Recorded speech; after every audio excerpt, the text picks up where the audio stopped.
आदर्श शिक्षा निकेतन high school class 8। आज हम पढ़ेंगे भारत की खोज का थर्ड लेसन। उससे पहले आपने सेकंड 2 लेसन्स किए हैं, क्वेश्चन आंसर्स की।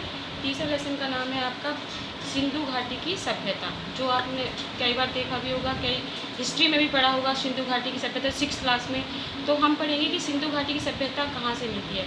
इसके कुछ जो सिंधु घाटी के अवशेष हैं वो मोहनजोदड़ो और पश्चिमी पंजाब हड़प्पा में मिलते हैं। खुदाई के समय इनके कुछ अवशेष मिलते हैं। मोहनजोदड़ो और हड़प्पा से काफ़ी दूरी पर हैं।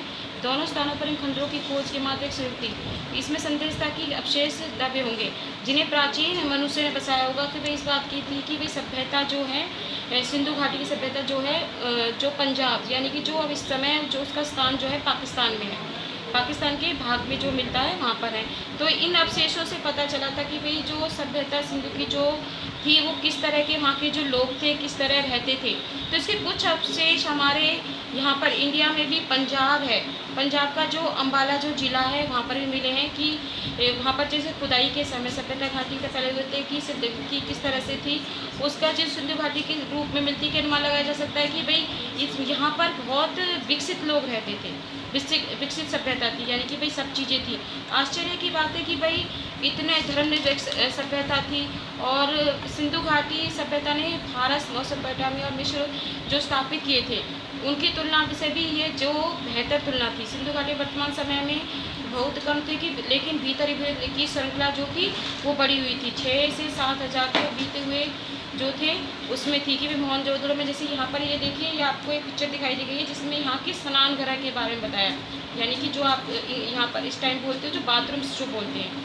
तो ये जो होता है कि भाई वहाँ का जो एक विशाल था कि किस तरह से बड़ा जो था बना हुआ था आसपास, जो इसकी खुदाई के समय ये पता चला है कि किस तरह से था। उसके बाद खुदाई के समय यहाँ की जो रहन सहन थी, लोग प्रचलित जो रीति रिवाज थे, वहाँ की पोशाक के बारे में पता चला है कि भाई किस तरह से बच्चों के जो खिलौने थे वो किस तरह के होते थे, और यहाँ की जो लेडीज़ थी वो किस तरह के वस्त्र वगैरह पहनती थी। तो ये तो था आपके मोहनजोदड़ो और हड़प्पा की संस्कृति का सारा पार्ट। उसके बाद पढ़ेंगे कि आर्यों का आना, कि किस तरह से जो आर्य लोग थे वो इंडिया के अंदर आए थे और किस तरह से उन्होंने यहाँ की संस्कृति को अपना के अपनी भी संस्कृति को दिया था। तो सिंधु घाटी की सभ्यता के लोग थे और जो उनकी ये बताई जाती है कि भाई दक्षिण भारत से मिल सकती है, कि जो दक्षिण भारत हमारा जो नीचे वाला पार्ट है वहाँ से मिलती है आर्यों के लोगों की। कि इस तरह से इनमें समानता थी कि प्राचीन समय में कि भाई ये भारत में आए थे मोहनजोदड़ो के समय, और ये व्यवहारिक दृष्टि से हम देखें तो ये जो थे वनवासी माने जाते थे। सिंधु घाटी की सभ्यता के बारे में कुछ लोगों का ये भी कहना है कि ये एक ऐसी दुर्घटना हो गई थी कि जिसकी व्याख्या नहीं मिलती, यानी कि भाई अपने अपनी राय लोगों ने दी है, इतिहासकारों ने। कोई कहते कि भाई बाढ़ आ गई थी, कोई कहते कि भूकंप आ गया था, कोई कहते कि भाई अकाल पड़ गया था। इससे जो थी कि सभ्यता जो थी सिंधु घाटी की वो पूरी तरह से समाप्त हो गई थी। भाई पूरी जैसे रेगिस्तान छा गया था, पानी नहीं मिल पाया था। इस तरह से मोहनजोदड़ो के खंडरों से हम इस बात का प्रमाण जो है घोषित नहीं कर सकते कि किस तरह से यहाँ की जो सभ्यता थी वो समाप्त हुई थी। उसके बाद यहाँ पर लेते हैं कि भाई सिंधु घाटी सभ्यता के बाद कालखंडों के बीच जो निरंतर सिलसिले टूटने के जो शुरू हुआ था वो किस तरह से था। भाई थोड़ा शहरी जीवन भी था, कुछ गांव का जीवन भी था, कुछ लोग जैसे और कुछ खेती बाड़ी करते थे, कुछ लोग शहरों में भी रहते थे। शहरी जीवन जैसे अलग डिफरेंस होता है एक शहरी जीवन में और गांव वाले जीवन में। ऐसा भी माना जाता है कि आर्यों का प्रवेश जो है सिंधु घाटी युग के लगभग 1000 वर्ष बाद हुआ था। यह भी संभव है कि इतना समय लगा था कि जो भारत में कबीले और समय समय पर आती जो भारत में जज्बा होती थी सांस्कृतिक जो मेल जोल बढ़ता था कि भाई कबीले आते थे वो कुछ अपनी संस्कृति को लेकर आते थे, और जो पहले से यहाँ रह रहे थे वो उन दोनों की संस्कृति का मिलाप होता था। तो जैसे द्रविड़ जाति के लोगों के बीच हुआ था कि भाई द्रविड़ जाति के लोग आए थे तो वो अपनी संस्कृति और सभ्यता को लेकर आए थे, और जो आर्य लोग थे वो किस तरह से उन्होंने अपनी संस्कृति को मिलाया था। उसके बाद पढ़ते गए प्राचीनतम अभिलेख और धर्म ग्रंथ और पुराण के बारे में।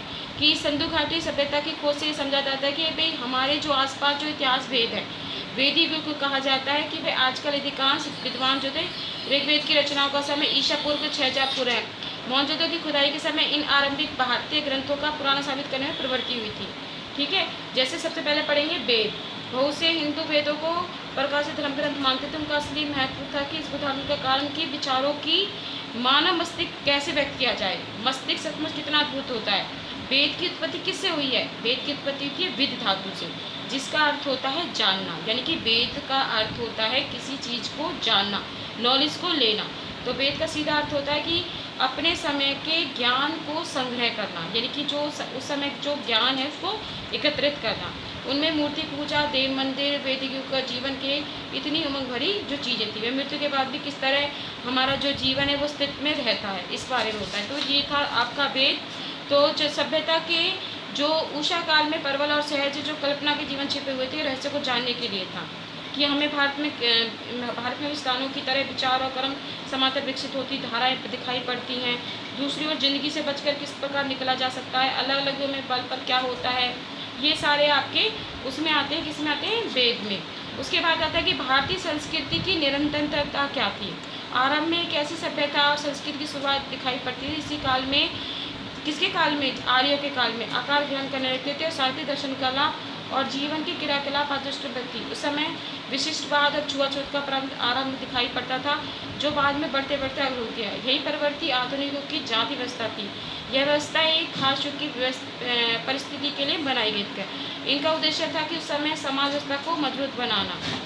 फिर यह व्यवस्था लंबे समय तक बनी रही और उस ढांचे के पीछे बनी रही। आज के लिए इतना ही, अगला आगे करेंगे नेक्स्ट क्लास में।